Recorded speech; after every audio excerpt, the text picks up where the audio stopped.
இவங்களுக்கு அனுமதி கொடுக்கக்கூடாதுன்னு நாங்கள் கேட்டுக்கிறோம். எங்களுடைய நிலைப்பாடு விவசாயிகளுடைய நிலங்களை விவசாயிகளுடைய அனுமதி இல்லாமல் எந்த காரணம் கொண்டும் அரசு எடுக்கக்கூடாது அப்படிங்கிறது எங்களுடைய நிலை.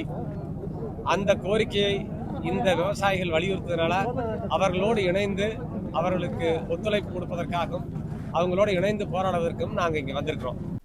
ஜெய் ஜவான் ஜெய் கிசான் ஃபார்மர் தலைவர் ரவிக்குமார் சார் அவர்கள் விவசாயிகளுக்காக நான் இருக்கேன், நான் உங்களுக்கு துணையாக இருக்கேன் என்று சொல்லி எங்களோட இருக்காங்க. வாங்க பார்க்கலாம். ஒசூர் மற்றும் சூளகிரி தாலுகாக்களை சார்ந்த முத்தள்ளி வருவாய் கிராமத்தை ஒட்டியுள்ள ஒரு 12 கிராமங்களில்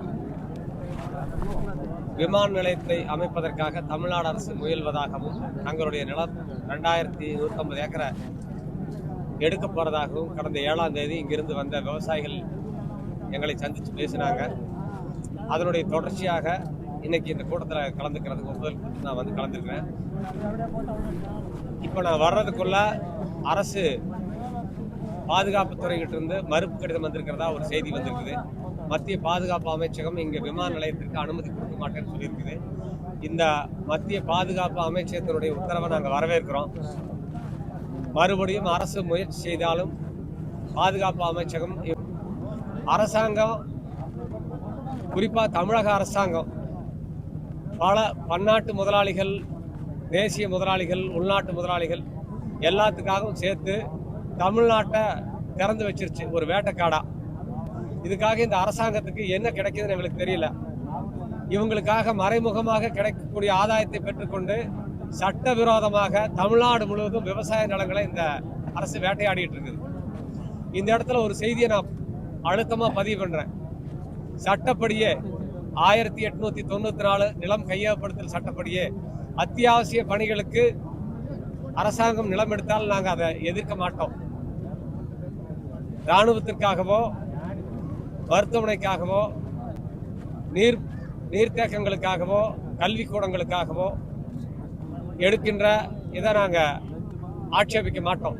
ஆனால் அப்படி எடுக்கும்போது கூட எங்களோட நிலத்தை எடுக்கிறதுன்னு சொன்னால் எங்ககிட்ட பேச்சுவார்த்தை நடத்திட்டு தான் எடுக்கணும். அதுக்கு எங்களுக்கு தகுதியான நஷ்டீடு கொடுக்கணும் அல்லது மாற்றிடம் கொடுக்கணும். அது அந்த பகுதியில் இருக்கக்கூடிய விவசாயிகளுடைய கோரிக்கையை ஏற்று பேச்சுவார்த்தை நடத்தி தான் எடுக்கணும், இராணுவத்துக்கு எடுக்கிறதாக இருந்தாலும். மற்றபடி சிப்காட் என்பது மிகப்பெரிய ஒரு மோசடி.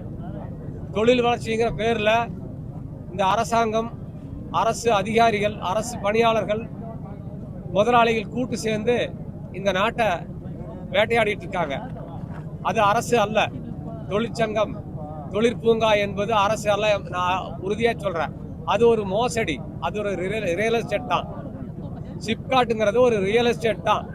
அதை அரசு பேர்ல சொல்லி அரசு பணியாளர்கள் புரோக்கர்களா இருந்து இந்த வேலையை செய்யறாங்க, மாவட்ட நிர்வாகம். அதனால அதை கடுமையா எதிர்க்கிறோம். சிப்காட்டுக்காக தமிழ்நாட்டுக்குள்ள இனி எங்க நிலம் எடுத்தாலும் அந்த விவசாயிகளோட சேர்ந்து நாங்க போராடுவோம். விவசாயிகளுடைய அனுமதி இல்லாத எந்த இடத்துலையும் நிலத்தை எடுக்க முடியாது, எடுக்க அனுமதிக்க மாட்டோம். அதான் எங்களுடைய நிலைப்பாடு. டிஃபென்ஸ் காரிடார் வந்து உள்ளடங்கி இருக்கு இந்த திட்டத்துல. இது நீங்க எப்படி டிஃபென்ஸ் காரிடார் நாங்க வந்து எங்க அனுமதி கேட்கணும் அப்படின்னு நீங்க சொல்லிருக்கீங்க. டிஃபென்ஸ் காரிடார் அட்ஜாயிண்டா தான் இதெல்லாம் எடுக்கிறதுன்ற ஒரு டிஃபென்ஸ் காரிடார் நீங்க சொல்ற பாதுகாப்பு அமைச்சகம் மறுத்துச்சு. டிஃபென்ஸ் காரிடார் வரல. ராணுவ அமைச்சகமும் இதுல கேட்கவே இல்லை. நல்லா புரிஞ்சுக்குங்க. அனுமதி மறுத்து இருக்குது. நீங்க புரிஞ்சுக்கணும். நீங்க தப்பா கேட்கறீங்க கேள்வியில. பாதுகாப்பு அமைச்சகம் இந்த இடத்த கேட்கல. நீங்க கேள்வி உள்வாங்கிங்க. இதை கேட்கறது தமிழ்நாடு அரசாங்கம். தமிழ்நாடு அரசாங்கத்துக்கு பின்னாடி ஏதோ ஒரு பெரிய முதலாளி இருக்கான். தமிழ்நாடு அரசாங்கத்துக்காக இந்த விமான நிலையத்தை எடுத்து சில ஆண்டுகளுக்கு பின்னாடி ஒரு முதலாளிக்கு வாடகைக்கோ விற்பனைக்கோ இந்த அரசாங்கம் கொடுக்க போகுது. அதுதான் நடக்குது. இதுல பாதுகாப்பு அமைச்சத்தை கொண்டு வந்து உள்ள செருக வேண்டாம். பாதுகாப்பு அமைச்சர் எதிர்ப்பு தெரிவிச்சிருக்குது. இங்க விமான நிலையம் அமைந்தால் இந்தியாவினுடைய பாதுகாப்புக்கு குந்தகம் விளையும்னு எதிர்ப்பு தெரிவிச்சிருக்குது. நீங்க விளங்கியிருப்பீங்கன்னு நினைக்கிறேன். அதான் சொல்லுங்க, நீ கேளுங்க. அடுத்த கட்ட போராட்டங்கள் இல்ல, அடுத்த கட்ட போராட்டங்கள்ங்கிறது வந்து இப்ப இதுல விமான நிலையத்திற்கு பாதுகாப்பு அமைச்சகம் நாங்க ஒப்புதல் கொடுக்க மாட்டோம்னு சொன்னதே எங்களுக்கான வெற்றி. நாங்க அந்த நிலையில் இருக்கிறோம். இதனுடைய தொடர்ச்சியா நாலேஜ் கேரிடர், அது என்ன ஆங்கிலத்தில் சொல்லியிருக்காங்க, அறிவு சாலைன்னு சொல்லிட்டு. மற்ற பக்கமெல்லாம் அறிவில்லாத சாலை போல இருக்குது. இது இந்த பேர்ல மாநிலத்துல எங்கேயுமே இல்லாத, நாட்டுல எங்கேயுமே இல்லாத, ஏற்கனவே போயிட்டு இருக்கிற பாதையில 2 பக்கம் 1.5 கிலோமீட்டர் எடுக்கிறாங்க. இதுல இருந்தே இது வந்து பின்னாடி முதலாளி இருக்கான், யாரோ ஒரு ரியல் எஸ்டேட் புரோக்கர் இருக்காங்கிறது தெரியுது இல்லையா? எவ்வளோ டிட்கோவுக்கு பின்னாடி ஒரு முதலாளி இருக்கான். அது நம்ம பேரை சொல்ல வேண்டாம், அது அரசியல் ஆயிரும். நான் என்ன சொல்றேன்னா, இங்க பன்னாட்டு முதலாளிகளுக்காக, உள்நாட்டு முதலாளிகளுக்காக இவங்க புரோக்கர் வேலையை அரசாங்கம் செய்ய வேண்டாம். நிறைய வேலை இருக்கு, நிறைய வேலை இருக்குது. எதை கேட்டாலும் எங்கிட்ட நிதி இல்லைன்னு சொல்லிட்டு இருக்குது.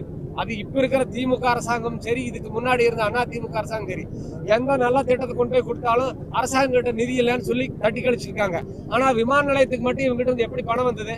விமான நிலையம் வந்தா இந்த தமிழ்நாட்டு மக்கள் பூரா சந்தோஷமா வாழ்ந்துருவாங்களா? இது வியாபாரம். மக்கள் ஒண்ணு முட்டாள் அல்ல, மக்கள் தெளிவா இருக்காங்க. இன்னைக்கு மக்கள் எல்லாம் ஊடகத்தை பார்த்துட்டு இருக்காங்க, சமூக ஊடகங்கள் பெருகி இருக்குது. எல்லாத்தையும் வந்து இணையத்துல போய் தேடி கண்டுபிடிச்சு எடுத்துறாங்க. அரசாங்கம் பொய்யெல்லாம் சொல்லிட்டு இருக்க முடியாது. அதனால அரசாங்கம் மக்களுக்காக பணிகளை செய்யட்டும். இன்னொரு விஷயம், நான் கூட்டத்தை முடிக்கிறதுக்குள்ள இதானது சொல்லிட்டேன். நாங்க இந்த மக்கள் மத்தியில் ஒரு செய்தியை சொல்ல போறோம். தமிழ்நாட்டில் போட்டியிடுகின்ற இந்த தேர்தல் பங்கெடுக்கின்ற எல்லா அரசியல் கட்சியும் தங்களுடைய தேர்தல் வாக்குறுதியாக விவசாயிகளுடைய நிலங்களை அவருடைய அனுமதியின்றி எடுக்க மாட்டோம்ங்கிறத வாக்குறுதியா கொடுத்துட்டு தான் தேர்தலில் வாக்கு கேட்க வரணும். இல்லைன்னா விவசாயிகள் அங்கங்க யாரு வாக்குறுதியில் இல்லாத வர்றாங்களோ அவங்கள எதிர்ப்பாங்க. அது எந்த கட்சியாக இருந்தாலும் சரி. அவங்களுடைய தேர்தல் வாக்குறுதியில விவசாய நிலங்களை எடுக்க மாட்டோம், எடுக்க வேண்டிய தேவை இருந்தால் விவசாயிகளுடைய கலந்து பேசி ஒப்புதல் பெற்றுத்தான் எடுப்போம் அப்படிங்கிறத தங்களுடைய தேர்தல் வாக்குறுதியில அறிவிக்கணும். திமுக, அண்ணா திமுக, காங்கிரஸ், பிஜேபி, தமிழக வெற்றி கழகம் எதுவாக இருந்தாலும் சரி, அவங்க இந்த தேர்தல் அறிக்கையில் இதை குறிப்பிடலன்னு சொன்னா அங்கங்க எங்களுடைய விவசாய மக்கள் உள்ள ஓட்டு கேட்டு வரும்போது எதிர்ப்பு தெரிவிப்பாங்க. எல்லா கட்சிகளுக்கும், இதை அறிவிக்காத கட்சி அது சொல்லி இந்த கூட்டத்துல இதுதான் தீர்மானம். இப்ப நான் சொன்னதுதான் தீர்மானம். அல்ல இல்ல இல்ல இல்ல இல்ல அது வந்து இல்ல, அதுக்கான பணிகள் என்னன்னா, இப்ப வந்து ஒரு குறிப்பிட்ட பகுதியில தான் வந்திருக்காங்க. கிருஷ்ணகிரி மாவட்டத்தில் இருக்கக்கூடிய விவசாயிகள் எல்லாத்தையும் ஒருங்கிணைச்சு நாங்க கலந்து பேசிட்டு அதுக்கப்புறம் இந்த மாவட்டத்துக்கான கோரிக்கைகள் என்ன நாங்க சொல்ல போறோம். ஒரு தாலுக்கா ஒரு கிராமத்துக்கான கோரிக்கையை வைக்க முடியாது. நீங்க வேளாண் மண்டலமா ஒரு தாலுக்காவை அறிவிக்க முடியாது. ஏன்னா நாங்க அன்னூர்ல அதை தெரிஞ்சுட்டோம். இந்த கிருஷ்ணகிரி மாவட்டத்தை வேளாண் மண்டலமா அறிவிக்கிறதுக்கான காரணங்களா இருக்கு. என்ன காரணம் கேட்டா, இந்த தட்பவெப்ப நிலையில விளையக்கூடிய காய்கறிகள் வந்து ஊட்டியில தான் விளையும். ஆனா ஒரு சிறப்பு என்னன்னா, ஊட்டியில வாழை வராது, தென்னை வராது. ஆனா கிருஷ்ணகிரியில வாழையும் வரும், தென்னையும் வரும். சமவெளியில் வர்ற பயிரும் வரும், மழை பிரதேசத்துல வர்ற பயிரும் வரும். அது வந்து கிருஷ்ணகிரிக்கு ஒரு வாய்ப்பு. மிகப்பெரிய நகரமான பெங்களூருக்கு பக்கத்துல இருக்குது. அதனால இந்த கிருஷ்ணகிரி மாவட்டத்துல, ஒசூர் மட்டும் இல்ல, இந்த கிருஷ்ணகிரி மாவட்டத்தை வேளாண் மண்டலமா அறிவிக்கணுங்கிற கோரிக்கை இருக்குது. அதுக்கு முன்னாடி மாவட்டத்தில் இருக்கிற விவசாயிகளையும் விவசாய பிரதிநிதிகளையும் கலந்து பேசிட்டு நாங்க மொத்தமா ஒரு நாள் அறிவிப்போம். அது இப்போதைக்கு வந்து இந்த 2000 ஏக்கர் விமான நிலையத்து பிரச்சனை ஓரளவுக்கு ஒதுங்கி இருக்கிறதா தெரியுது. அடுத்து இந்த 3000 ஏக்கர் வந்து இந்த நாலேஜ் கேரிடார் பிரச்சனை இருக்குல்ல, அதை நாங்க தொடர்ந்து முன்னெடுத்துட்டு போறோம். எந்த காரணம் கொண்டும் அது குறித்து நாங்க மறுபடியும் அடுத்த கட்ட போராட்டம் என்னங்கிறத நாங்க கலந்து பேசிட்டு செய்வோம். அங்க இன்னும் கொஞ்சம் வேலைகள் செய்ய வேண்டியிருக்கு. இந்த மக்கள் வந்து எங்ககிட்ட உறுதிமொழி கொடுத்துருக்காங்க, குடும்பத்தோட என்ன விளைவு வந்தாலும் நாங்க எங்க நிலத்தை கொடுக்க மாட்டோம்.